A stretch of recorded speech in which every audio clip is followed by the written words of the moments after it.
Hey everyone, welcome back. Heath Floor 1x5 Games. Tonight we're going to look over my Gen Con loot. First thing up, my Black Lotus playing mat from Ultra Pro. Couldn't pass it up. I also got the matching Pro deck box. Oops, left that on there. Didn't even realize that was a thing. It's full of goodies, but we'll show that in a different video. Some of it I already opened up on camera at the hotel room. So no big deal there. We'll just go ahead and take a look. So I did buy a new Keyforge deck. Why, you may ask? Because it was in this cool vending machine where they were having all the tournaments. And it was like a candy machine. And you just swiped your card and popped out a deck. It was absolutely freaking cool. So we got Bertram the Fishy with nothing too special, I don't think. Lupo the Scarred, Selwyn the Fence, Ring of Invisibility, Martian Generosity, Brainstem Antenna. Actually, that's probably not a bad deck. Oh, I'm going to put that aside. Alright. Also, I got new Keyforge deck boxes. Now, these are pretty cool. You put your deck in here, but the main card with the checklist goes there and tells you the card name. Or, I'm sorry, yeah, the card name. Wait, is this backwards? Why would they do that?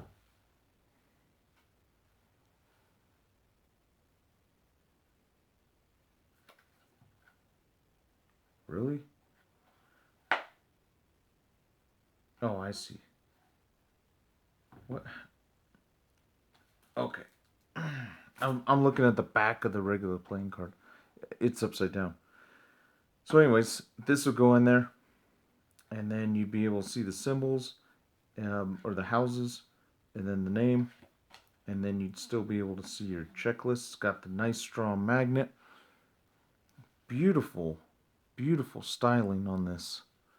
So I got one for myself, and I also got one for Nate. Nice black one. I thought they were cool.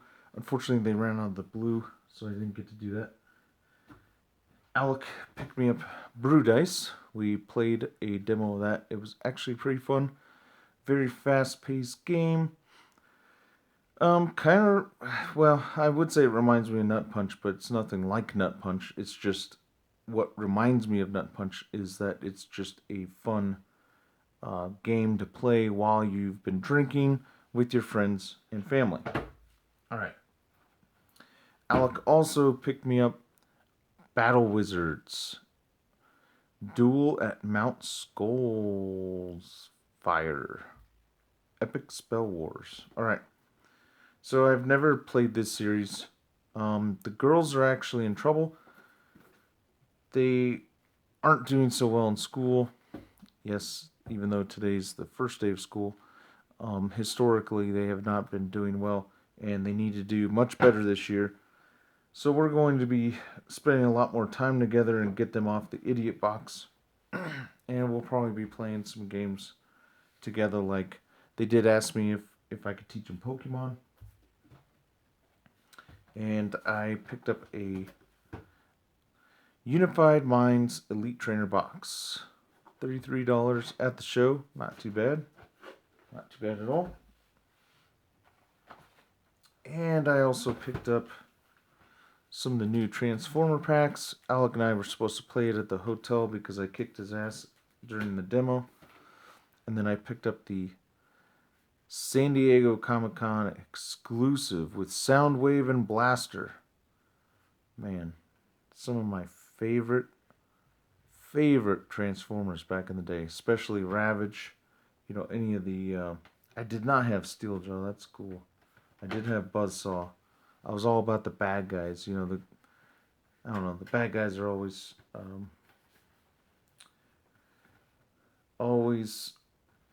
something I've always gone for, I guess. And then I picked up, oh my god, the biggest thing, Wingspan.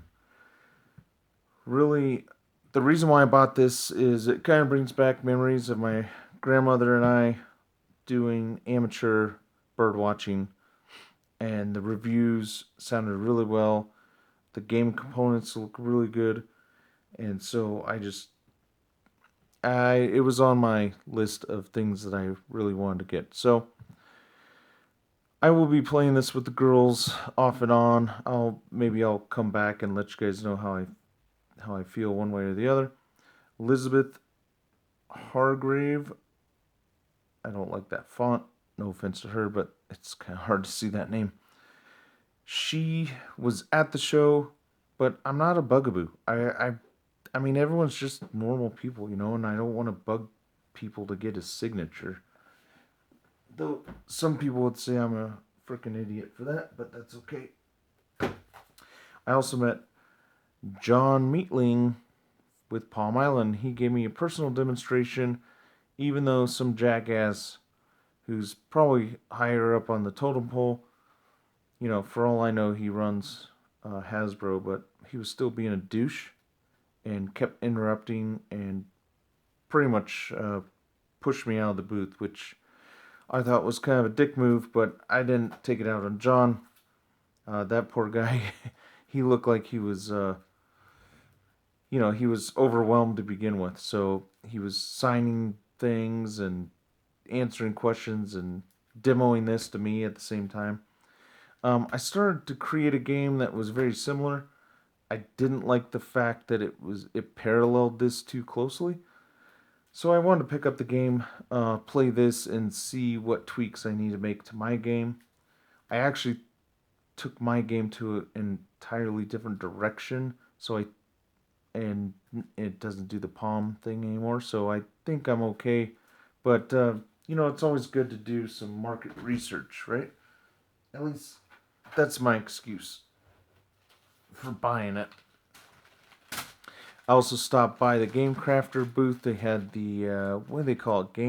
Candy aisle, whatever they call it. I can't remember. Game candy. Anyways, they have bins full of components. You fill this bag, and they charge you by weight. You fill the bag, you get half off. It's still freaking expensive unless you're buying like wooden. It's like 25 cents a gram. So unless you're buying wooden or cardboard tokens, you're gonna pay, a few bucks. But I picked up all these cubes because I'm currently working on another game, and I'm such a visual person that this will help me take that game further. So, well worth the money. Sorry. Oh, I gotta reach here. I got so much stuff. All right, we demoed. This is Batman Ninja. White Shorts, not our favorite game. Honestly, part of it was the guy demoing it didn't know what the hell he was doing. That tells me it was just kind of one of those lessons learned where I took a look at it and said, okay, I don't ever want someone in my booth demoing my game who doesn't know what the hell they're doing. He kept having to reference the sheet, which is fine. Not at Gen Con. It's fine when you're practicing with friends and family. It's not fine at Gen Con. It's too big of a show. And they wanted $75 for the booster box. And the gameplay was so convoluted. I just couldn't bring myself to buy it. The artwork was absolutely fantabulous, though. If you love, I would pick it up for the artwork alone, but for me, $75 right now is just kind of a buzzkill. Alec also picked me up these Gen Con 2019 dice. kind of interesting how they do this. So you get a coupon book. In the coupon book, it says you get a free die. This is the free die you get. Oh shit! What? Yeah, that happened. My bad. I don't. All the dice scattered here. Let's see if I can give them back. There we go. Because I was going to illustrate something. Of course. Alright, good enough. So, they sell it to you, which is, cool. And then they have the 10. You get the free die, but if you get the 10, then you complete the set. So, pretty nifty. We went ahead and did it anyway. Crystal Cast. Man, there's so many dice vendors. I don't know how they make it. There's just so many of them. It's got to be a tough market. And I did get some miniatures, which I'm probably going to regret later. This one was a promo, a free promo. And I don't even remember the game. The dude was just so... he was just in your face. He's like, here, take the promo. Okay. Unfortunately, he broke in my bag because he normally carries this cool battle hammer. I'll have to go back and try and figure out who the hell that was. The guy was so aggressive with the sales. And I don't know. Maybe you got to. Maybe you gotta be aggressive. I forgot what game that's for. I probably should know. Someone's probably gonna scream for not knowing, but it's a well-known property too. I should remember. I just can't off the top of my head. So I got those two minis or promos. Then I got Mutt and Bailey, which is a cat riding a pit bull, or bulldog. Oh man, they don't even have a picture of it. Fail. Should have put a picture of it. I bought that. I got the Yippee-Ki-Yay motherfucker pin from Die Hard. There we go. Everyone was able to spin, get a code, see if you can unlock the box, and you get the Die Hard game for free. I did not get the game. Humblewood promo for it is Humblewood. I'm sorry, Strignite. So Humblewood was there. They had a great booth. Fantastic personalities in the booth. Very talkative, very excited about their game. But I'm not an RPGer, so for me, I just didn't pick up the game. Maybe one day when I do start that, I'll circle back. Long Pack Games was there supporting the folks in the First Exposure playtest hall. And then Alk bought me some Halvesies dice. The air. I just like the color.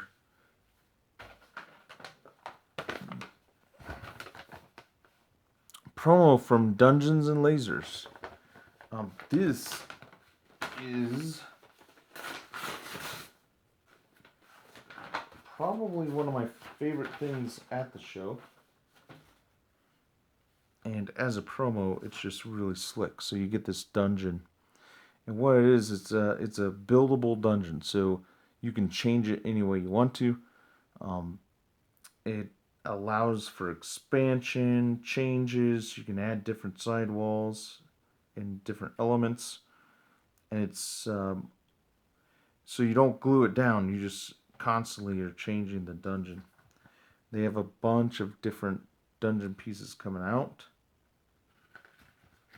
Looks like they already ran the Kickstarter, if I remember correctly, and I just need to go back and do some pre-orders. But man, everything's snappable. So there's no gluing, no painting if you don't want to. Really cool. They had this really awesome like cathedral set up, and I can't remember if the guy said that that's ready for purchase or not.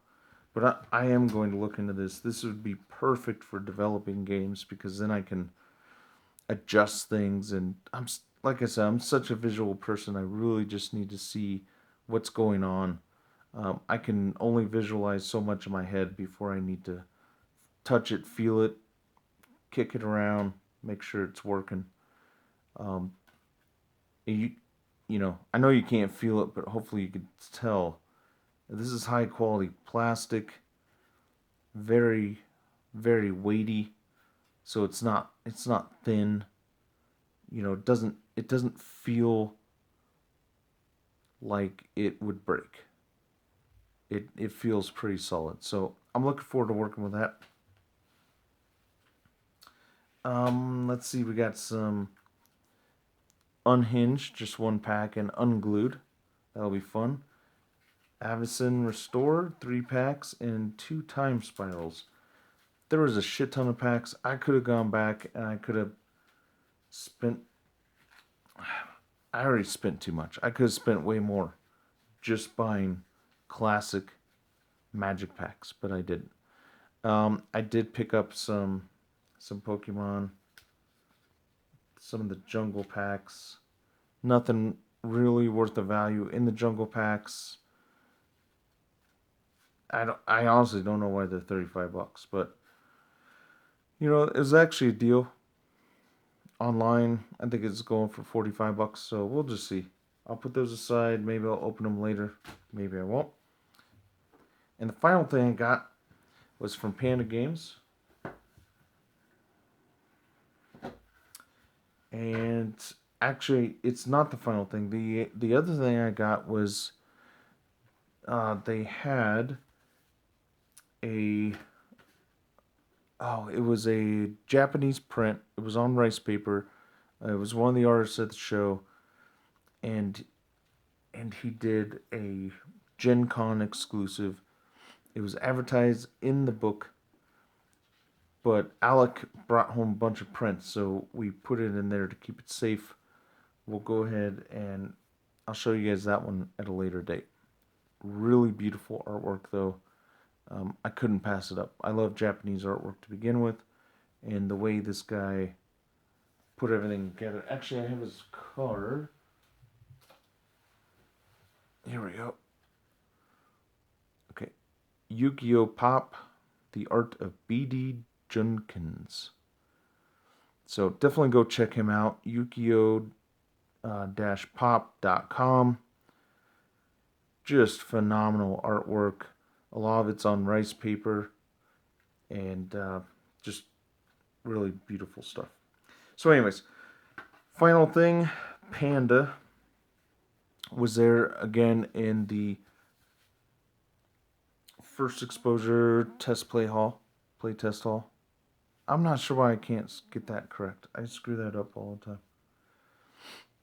And so they had a box of samples, and I haven't had a chance to look through this, so we're doing it together.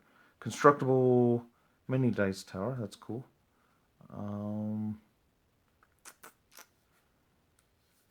I see. So you could see they're kind of advertising everything that they're doing here. I'm assuming this is some cutout wood pieces, of course. And then we have our punch outs. It's nice. They do a nice job there. I have no complaints about their quality. The only complaints I have is about their quantity. So, in order for me to use them, I need to get higher quantities. I love the inserts, which some of the people I'm working with would do the inserts. We got some blank cards. That's pretty cool. I'm assuming different styles here. Yep. We have 300 gram GSM, 310 GSM. Okay. That's awesome. Nice little punch out cards. Oh man, see that's what I need for Scully Solitaire. Sticker. Oh, that's a sticker card. Okay. Awesome. See, the other thing is there's a lot of publishers these days, or printers. A lot of Chinese printers too. But I mean, this is like such the best way to package and showcase your items, you know. Look, they're showing the pins, the little panda pin. We got special dice, we got tokens, we got timer, we got meeples. We got the inserts that they're showing off. I mean, this is classy right here. Honestly, this is a very classy design. Definitely makes me want to use Panda. Now we just need a couple thousand of you to actually purchase clunkers, and then we could do so. Alright, that's all I got for this video. Hope you guys enjoyed it. I pretty much got everything I wanted at Gen Con, except for first print runs IndyCar. I'm sorry, did I say IndyCar twice? Shit, no, I can't remember. I'm pretty sure I got everything at Gen Con, except for first print runs IndyCar. And Death Kingdom. Death Kingdom is going to be the death of me. They want $350 for the box at the show. It's 19 freaking pounds. I can't get that home without paying $60 for shipping. Or I can get it online for $400 for free shipping through their store. But I don't have anyone who will play with me, and $400 right now is just a tough pill to swallow. So those are really my only two regrets. That, and I couldn't buy the Black Lotuses that were at the show. But who knows? Maybe one day. Thanks again for watching. Really appreciate the support. Don't forget to like, share, and subscribe. And cheers.